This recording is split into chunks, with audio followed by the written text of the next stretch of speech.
এখন আমরা নুডলসগুলো ভেঙে দেবো। এখনো নুডলস কিন্তু গরমই আছে।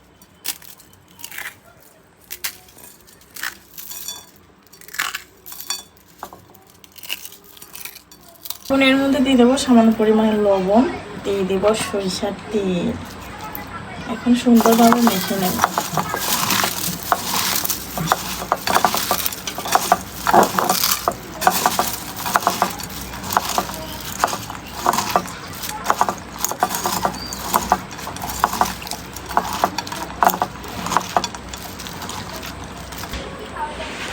ফাইনালি আমার কিন্তু মাখানো শেষ। আমি এখন খেয়ে দেখবো যে আসলে কেমন হয়েছে।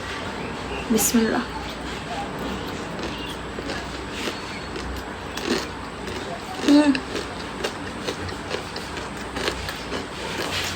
অনেক মজা।